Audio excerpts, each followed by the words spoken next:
அரசு அருங்காட்சியகத்தில் 33வது கலைஞர் நூற்றாண்டு தொடர் இலக்கிய கூட்டம்.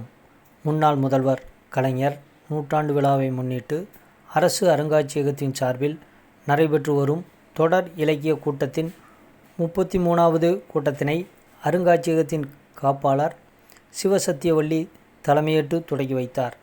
கலை பதிப்பகத்தின் ஆசிரியர் கவிஞர் பாப்பாக்குடி ரா. செல்வமணி அனைவரையும் வரவேற்று உரையாற்றினார். ஒருங்கிணைப்பாளர் குழு உறுப்பினர் பேராசிரியை பிரியதர்சினி வாழ்த்துரை வழங்கினார். கவிஞர் சுப்பையா நன்றி கூறினார். கவிஞர் முத்துசாமி நிகழ்ச்சியினை தொகுத்து வழங்கினார். நிகழ்ச்சி ஒருங்கிணைப்பாளர்கள் முனைவர் கோ.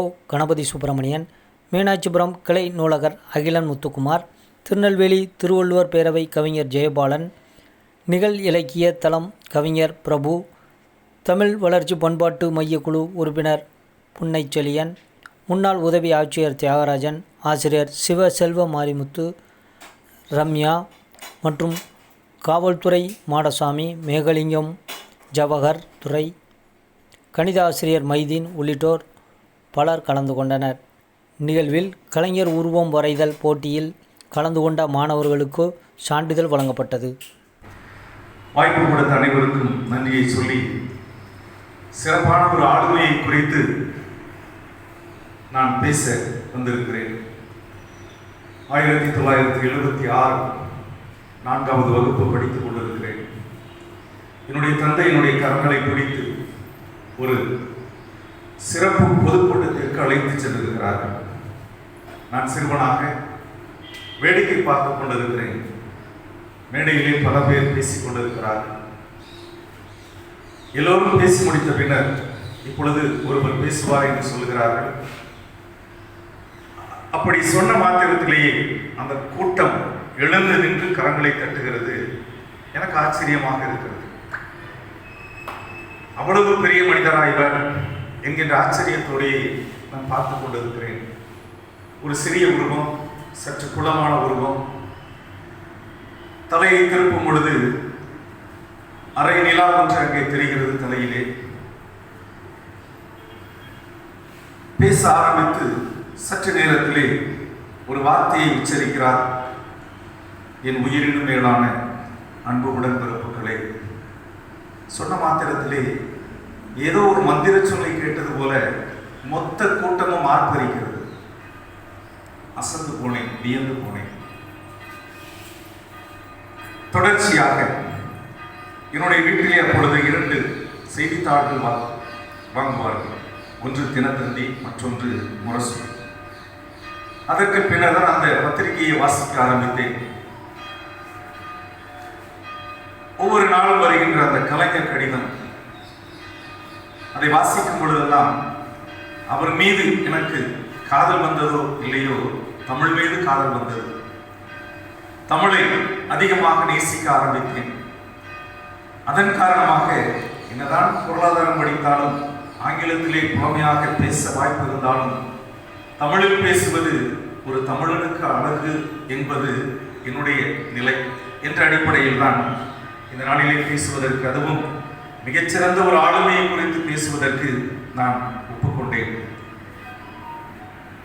2007ஆம் ஆண்டு எங்களை எல்லாம் விட்டு போன என்னுடைய தந்தை இந்த நாளிலே இருந்தால் மிகவும் மகிழ்ந்திருப்பார். ஏனென்றால் கலைஞரை குறித்து என் மகன் ஒரு நாளும் பேச மாட்டானா என்கின்ற ஏக்கம் அவர்களிடத்திலே உண்டு. இந்த நாளிலே தான் அது நிறைவேறி இருக்கிறது.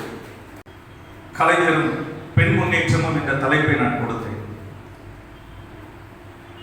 இந்த நாட்களிலே ஒரு பொருளாதார பேராசிரியராக என்னுடைய தேசத்தை நான் சற்று உற்று நோக்கி பார்க்கிறேன்.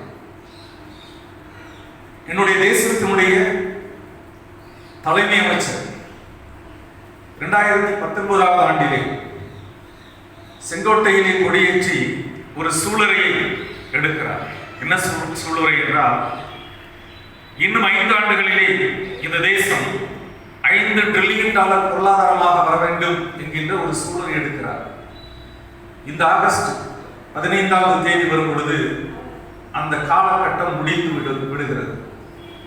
நாம் $4 டிரில்லியன் கூட இன்னும் எட்ட முடியவில்லை. ஏன் $3 டிரில்லியன் கூட எட்ட முடியவில்லை நம்முடைய பொருளாதார வளர்ச்சியில்.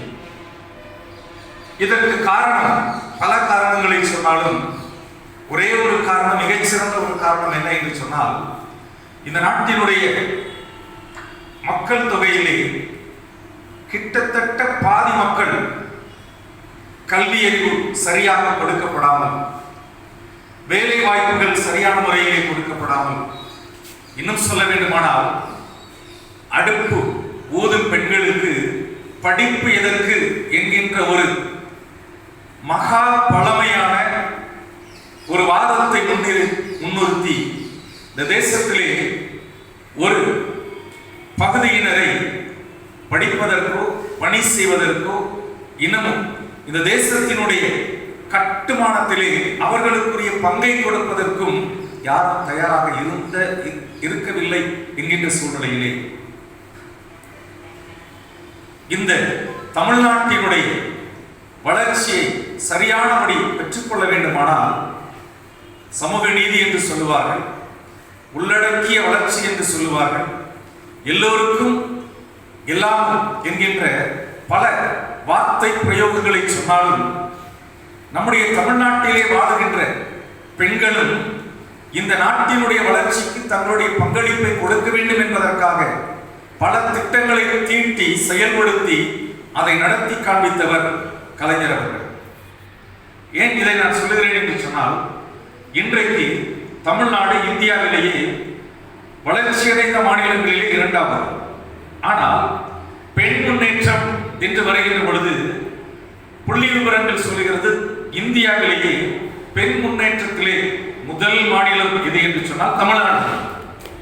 அப்படிப்பட்ட ஒரு உன்னதமான நிலைக்கு இந்த தமிழ்நாடு வந்திருக்கிறது என்று சொன்னால் அதற்கு அடிப்படை மூல காரணம் யார் என்று சொன்னால், 5 முறை இந்த நாட்டை ஆட்சி செய்த கலைஞர் கருணாநிதி அவர்கள் தான்.